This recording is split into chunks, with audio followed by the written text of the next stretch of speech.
Well, I goofed.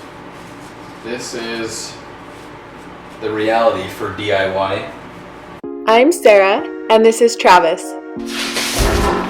We've moved 7 times in the last 6 years and are currently renovating our 3rd house with our 3 boys and our Old English sheepdog. Follow along as we renovate our house and raise our boys. That's him. Subscribe and join us on our next adventure. I've waited 24 hours. My concrete is hard and ready for this pan to go in.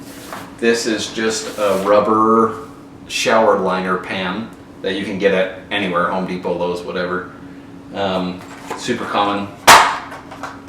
The goal here is to have it go, I think they say at least 4 inches, but I'm just going to go to the height of my 2x6s, which is going to be plenty. And I'm going to nail this only at the top, say like top ½ inch-ish, so that I don't poke any holes and defeat the whole purpose of this thing, have it leak.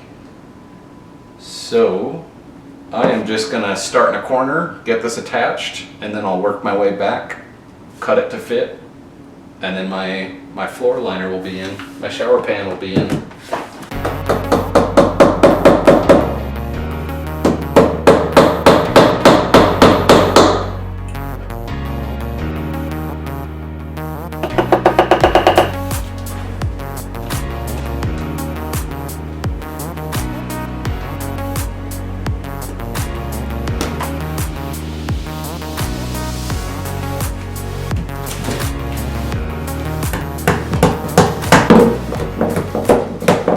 So this was kind of the easy part. The hard part is going to be notching these corners without notching them too big so that water leaks, and cutting my hole for my drain.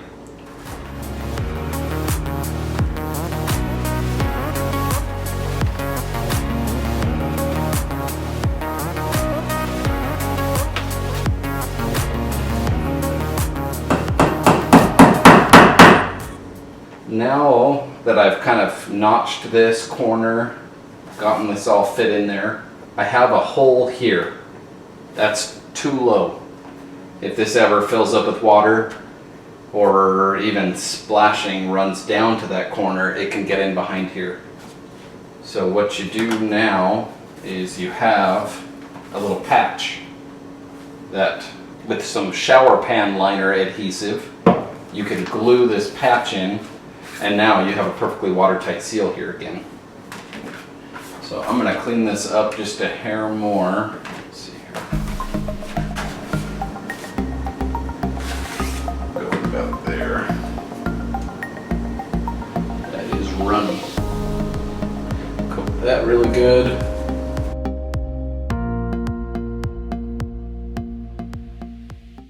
So 1 to 3 minutes for this to set up. And you want to kind of push this in and work it, make sure that it sticks really good all over so that you have a watertight seal.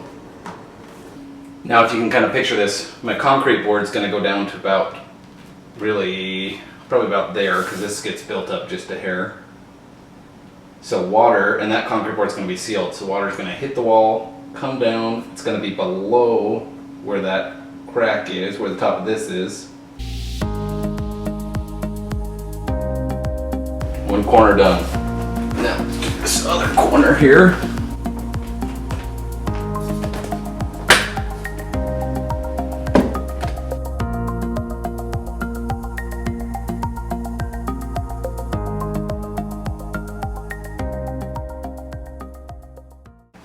Okay, so same situation as over there.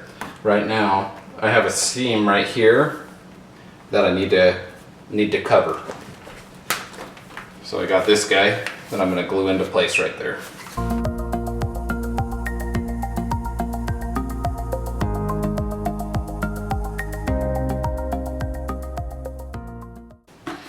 Okay, so now for my drain, what you want to do is you can feel the 4 bolts that were coming out of your drain, and you want to just do a little plus sign, small as you can. Oh no! How far did that go? So a little plus sign right on top of the screw, and then kind of push it through. So I slipped a little bit, but not enough to matter. It's going to be covered by the flange here. So then I can push down and I can see the whole hole opening. And again, I'm going to do a plus sign just on the inside. And my razor blade is getting too dull. That's why it's harder to cut this. Push that on. Yeah, that's perfect. That's going to be no problem at all. Well, I goofed. This is the reality for DIY. I don't know if you guys can see this. So the in there is the other side of this that this bolts to. You're supposed to caulk that to the liner, not this to the liner. So before the very first step that I goofed on is you need to put a bead of caulk around here, set your liner down. Not a big deal. I can just save this real quick. I can stick my caulk gun in, do a nice big huge bead in there. Very, very first step in this, you need a caulk between your drain, your plastic drain, and your rubber lining. By the way, there is a groove on the other side of this for the caulk.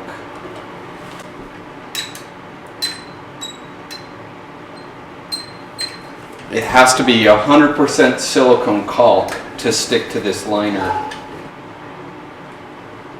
Actually, that looks super nice. Crisis averted. Luckily I caught it before it dried on me. That is an important step. Super important step to getting this to all sit right and seal good. But like I said, don't be afraid in DIY to make a mistake. You make a mistake, you have to redo it, then you learn from it. The worst thing that happens, you lose some time, maybe a little bit of materials, but that's just education. I have had lots and lots of times where by the way, this is my second shower pan that I've ever done. So just is a normal learning process. But one time maybe I've even told this before, but one time I rented a sander, sanded a living room hardwood floor. Thought I did it enough. It was brutal. Took hours of sanding. In hindsight, I probably had the wrong sander rented. And anyway, sanded all this floor. Returned the sander. Sand a little bit more with a hand palm sander with the areas that needed touch up. And then I stained it, and it looked terrible. So blotchy. It was horrible. Then I rented another sander, the right kind, and sanded the whole thing again, everything I had already done, and sanded it all again, spent a little more time rather than going quick, stained it that time and it looked good. Sometimes that just happens. This is sat overnight. I'm ready to water test this. What I'm going to do is take a balloon, put it in the pipe and blow it up to seal the inside, and then I'm going to fill this with a couple inches of water, and I'm going to let it sit for a minimum of 12 hours. So I think you should probably check your local regulation on that, because I think there's some places that require longer even, and mine's going to be probably about 12 hours just because I'm impatient. I'm ready to keep working on it. Anyway, yeah. That's where I'm at with this. I'm gonna water test this right now.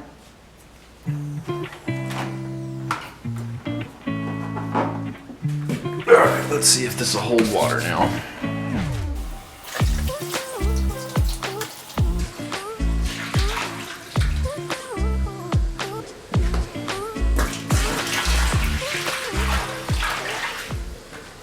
Okay, and this is how I'm going to mark. I have a little piece of leftover PEX pipe.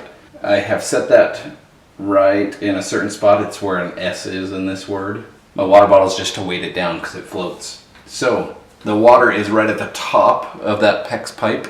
If it drains, then I'll be able to tell. And I got issues. So I'm going to leave this now. I'm going to go downstairs and make sure I'm not leaking through my ceiling already. We're going to leave that. Check it tomorrow. Okay, so I just came down here to check the water tightness, and there's no water in it. But what was weird is I had this balance just like this. So you would think if it drained and fell over, it would just fall over like that. But no, this was stood up right there. And then I touched the balloon, and the balloon is just barely set right there. And Maxie has a habit of waking up early. He wakes up at way earlier than anyone else. And what happened? I just touched the balloon. I just touched the balloon, and then I just put the and it was full of water, and I just took on the balloon, and I just poured the water. And all the water drained? Uh-huh. And it was all the way full? Uh-huh. Well, now we're gonna retest it, and are you gonna touch it? No. No. No one's gonna touch it. It's been 2 days and it still holds water. Okay, now you can pull it. Cool. Whoa! It's still water. Okay, hold on. Okay, as a side note, it was actually super hard to plug this. I kept trying balloons. I kept trying other balloon-like things. And I even along those lines tried an inflatable beach ball, but it turns out that the beach ball already had holes in it. But all my balloons that I would fill up with air, I think the cold water or something would cause them to shrink, and then they'd leak. Because they were never popped, but they always shrunk so much that it would leak. And my other inflatable balloon-like things kept popping. And a water balloon, I had to feed a hose in through the window and fill this up with a water balloon. That's what plugged the hole. That's what did it. So anyway, a side note for your project, has to be a water balloon from my experience. Tell me when I can pop it. Next week, Travis will show you how to finish up the shower pan. Thanks for watching.